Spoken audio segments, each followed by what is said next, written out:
আসসালামু আলাইকুম, welcome back to my another new video. সবাই কি অবস্থা, কেমন আছেন? আই হোপ সবাই ভালো আছেন, সুস্থ আছেন। আবারও নতুন দিনের নতুন একটা ভিডিও নিয়ে আপনাদের সাথে আছি আমি। তো আশা রাখছি এই ভিডিওটা আপনাদের কাছে অনেক বেশি ভালো লাগবে। যারা এই ভিডিওটা দেখা শুরু করেছেন প্লিজ ফুল ওয়াচ টাইম করবেন। ভিডিওটা একটু হলো আপনাদের কাছে ভিডিও কোনো অংশ ভালো লাগবে। তো আজকে সকাল থেকে এই ভিডিওটা শুরু করেছি। সকালবেলা নাস্তা আনা হয়েছে বাইরের থেকে, নাস্তাগুলি বের করে নিয়েছি। এখানে ছিল ডাল আর হচ্ছে পরোটা। তো পরোটা দিয়ে আর ডাল দিয়ে নাস্তা করব। ডিম নরমালি আনা হয়, ডিম দিয়ে বাইরে থেকে ডিম আনলে ওইটা কেউ পছন্দ করে না, আর যদি খেয়ে থাকে তাহলে ঘরে ডিম পোস্ট করে খেয়ে থাকে। তো যাই হোক, আজকে ডাল দিয়ে নাস্তা করে নিয়েছি। নাস্তা করার পরে 3টা রুমের বেডশিটে চেঞ্জ করা হয়েছে। তো 3টা রুমের বেডশিটটা চেঞ্জ করার পরে বাসাটাকে সুন্দর করে গুছিয়ে নিয়েছি অফ ক্যামেরায়। তারপরে আরও অন্য কাজ করেছি। আর ক্যামেরা অন করলে কাজ করতে অনেকটাই সময় লেগে যায়, আর অল্প সময়ের মধ্যেই কাজগুলি করেছি। আর যেহেতু বছর শেষ আর সব বাচ্চাদের পরীক্ষা শুরু হয়ে গিয়েছে, আর অলরেডি মেহেদি আর আয়েশারও পরীক্ষা শুরু হয়ে গিয়েছে। আর সবার কাছে দোয়া চেয়ে নিয়েছি, ওদের দুজনের জন্য একটু দোয়া রাখবেন যাতে ওদের ভালোভাবে পরীক্ষাগুলি সম্পূর্ণ হয়। আর যারাই আমার ভিডিওটার সাথে আছেন কিন্তু একটা লাইক দিতে ভুলে গিয়েছেন, প্লিজ এক্ষুনি একটা লাইক দিয়ে দিবেন। আপনাদের একটা লাইক আমাকে আরও নতুন নতুন ভিডিও বানানোর উৎসাহ জাগায়, আর আমার ভিডিওটা আপনাদের মতো অন্যদের কাছে পৌঁছে দিতে সাহায্য করে। এর মধ্যে নিশ্চয়ই বুঝে গেছেন আপনাদের একটা লাইক আমার কতটা উপকার হয়। তো দেখতে পাচ্ছেন পুরো বাসাটাকে সুন্দর করে গুছিয়ে নিয়েছি, যতটুকু পারছি ঠিক ততটুকুই। তো আর 3টা রুমের বেডশিট যেহেতু চেঞ্জ করা হয়েছে, আর এই বছরে মানে শেষ, আর পরীক্ষাও যেহেতু শুরু হয়ে গিয়েছে, তাই এখন আর ওদের পরীক্ষা শেষ হওয়ার আগে আর বেডশিট মনে হয় না ওঠানো হবে। তো যাই হোক, এই যে দেখতে পাচ্ছেন মেজবাবু যে সোফার উপরে বসে আছে। তো পুরো ড্রয়িং ডাইনিং তারপর রুম গুছানোর পরে রান্না করতে চলে আসলাম। তো আজকে রান্না করব একদমই ঝটপট, পুরো সিম্পল, শুধুমাত্র পোলট্রি মুরগি আর হচ্ছে আলু দিয়ে রান্না করব। সব কিছু কেটে কুটে নিয়েছি, তারপর মুরগিটাকে রান্না করে নিচ্ছি। আর আজকে বেশি রান্না করছি না, কারণ গতকালকের তরকারি ছিল। তারপরে মুরগি রান্না করতে যা যা মশলা লাগে সব রকমের মশলা দিয়ে এবার সুন্দর করে মশলাটাকে কষিয়ে নিব। তো পোলট্রি মুরগি রান্না করতে একটু মশলার পরিমাণ বেশি দিলে খেতে ভালো লাগে, যেহেতু পোলট্রি মুরগি। তারপর মশলাগুলি দিয়ে সুন্দর করে একটু পানি দিয়ে দিচ্ছি। পানিটা দেওয়ার পর মশলাটাকে ভালো করে কষিয়ে নিয়ে তারপর মুরগিগুলি দিয়ে দিচ্ছি। মুরগিগুলি দিয়ে এবার সুন্দর করে আবারও লাড়া দিয়ে দিচ্ছি। তারপর দিয়ে দিব আলু, আর আলু দিয়ে মুরগি রান্না করলে খেতে ভালো লাগে আলুটা।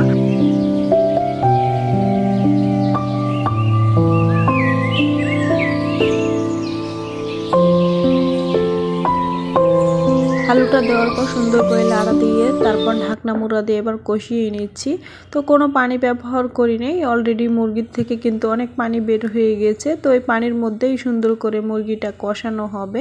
তো এভাবে যদি কষিয়ে রান্না করা হয় সময় লাগিয়ে, তারপর খেতে কিন্তু অনেক বেশি মজা লাগে ব্রয়লার মুরগি। তো অনেকেই খাইতে চান না, যেহেতু স্বাদ লাগে না তাই। আর আমি যেভাবে রান্না করছি এভাবে রান্না করলে কিন্তু খেতে অনেক বেশি ভালো লাগে।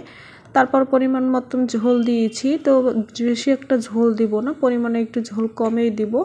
তারপরে যে ঢাকনা মোড়া দিয়ে ঢাকনাটা বলক চলে আসে তখন নামাইয়ে তারপর 4-5টা কাঁচামরিচ দিয়ে দিচ্ছি। তারপরে মুরগি রান্নাটা হয়ে গিয়েছে। তো রান্নার পরে তারপর আয়েশা রেডি হয়ে গিয়েছে, ও নিজে রেডি হয়েছে। আর আপু হচ্ছে বেনি করে দিয়েছে, ওর পরীক্ষা শুরু হয়ে গিয়েছে। প্লিজ সবাই একটু দোয়া চেয়ে নেবেন। ভিডিও শুরুতে তো বলেছি, আবারও বলছি, দোয়া চেয়ে নিয়েছি। তো আর মেজবা দেখতে পাচ্ছেন আগেই রেডি হয়ে ও টানাটানি শুরু করছে, বাইরে যাওয়ার জন্য অনেক খুশি। তারপরে যে রিস্কায় উঠে গেছি আর চলে যাচ্ছি। তো নসৌদের সামনে না অনেক বেশি জ্যাম পড়ে, আর দেখতে পাচ্ছেন কি মানুষের সংখ্যা। তো নসৌদ পার হয়ে তারপর আইয়ুবির সামনে আসলাম। আর এখন আর কোনো জ্যাম নেই, এখন অল্প সময়ের মধ্যেই চলে যেতে পারবো ওর স্কুলে। আর আয়েশার স্কুলে যেতে কিন্তু একদমই কম সময় লাগে, 10 মিনিটের মতোই সময় লাগে যদি নসৌদের সামনে না জ্যামে পড়ে। নসৌদের সামনে জ্যামে পড়লে 15 মিনিটের মতো সময় লাগে। তারপরে স্কুলে চলে আসছি। আর ওর পরীক্ষা আজকে 2টা বাজে শুরু হয়েছে। আর ওর স্কুল যেহেতু অনেক বড়, আর গার্জিয়ানের সংখ্যাও বেশি, স্টুডেন্টের সংখ্যাও বেশি। ওকে স্কুলে দিয়ে তারপর চলে গিয়েছিলাম বাসায়। তারপরে বিকেল 5টা বাজার পরীক্ষা শেষ হয়ে গেছে, 5টা বাজে ওকে নিতে আসছি। এখন তো শীতকাল, দিন তো অনেকটাই ছোট, আর মাগরিবের আজান পর রাস্তায় দিয়েছে। তারপরে বাসায় আসার পর মোমো সিদ্ধ করব, এটা সন্ধ্যার পরে একদমই। তারপরে মোমো সিদ্ধ করব, আর মেহেদি আর আয়শা কিন্তু স্যারের কাছে পড়ছে, আর এদিকে মোমো সিদ্ধ করছি, তো ওরা মোমো খাবে। তাই চুলায় পানি বসিয়ে দিয়েছি, পরিমাণ মতো পানি দিয়ে তারপরটা এই যে জালি দিয়ে দিচ্ছি। তো ওই জালিটা না অনেক বেশি সুন্দর ছিল, চুলায় দেওয়ার কারণে ভেঙে গেছে, আর এখন অবস্থা এমন। যাই হোক, কাজ তো চলে, তো মোমো সিদ্ধ করতে পারি এটার মধ্যে অনেক ভালোভাবে। তারপরে জালিটার মধ্যে একটু তেল ব্রাশ করে দিয়েছি, আর ফ্রিজ থেকে মোমোটা নামায় নিয়েছি। দেখতে পাচ্ছেন মোমোগুলি এই যে ফ্রিজে, এখানে 60টা মোমো ধরে এই বক্সটার মধ্যে। তো 20টা খাওয়া হয়ে গিয়েছে, আর 40টা আছে। আজকে 40টাই সিদ্ধ করব, আর সবাই মোমোটা অনেক বেশি পছন্দ করে। তার ওই মোমোগুলি কিন্তু একদমই আমাদের ঘরের তৈরি, পুরো চিকেনে ভরপুর, কোনো সবজি ব্যবহার করি নাই। তারপর মোমোগুলি দিয়ে এবার ঢাকনা মুড়া দিয়ে সিদ্ধ করে নিচ্ছি। আর এর মধ্যে মুদি আইটেমে কিছু বাজার আনা হয়েছে, তো বাজারগুলি আয়শা বের করে নিচ্ছে। এখানে ছিল সস, আর ছিল মিস্টার কোরিয়ান স্পাইসি নুডলস, তারপরে ছিল কয়েল 2 প্যাকেট।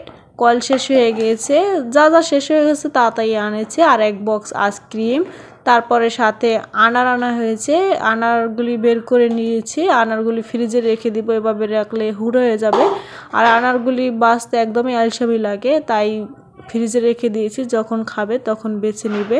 তারপরে এই যে মোমো সিদ্ধ করা হয়ে গিয়েছে, আর এখন মোমোর স্পেশাল সস রেডি। এখন আমাদের সন্ধ্যার নাস্তা পুরোপুরি রেডি, আর আজকের মতো সন্ধ্যার নাস্তা আমাদের এটাই ছিল।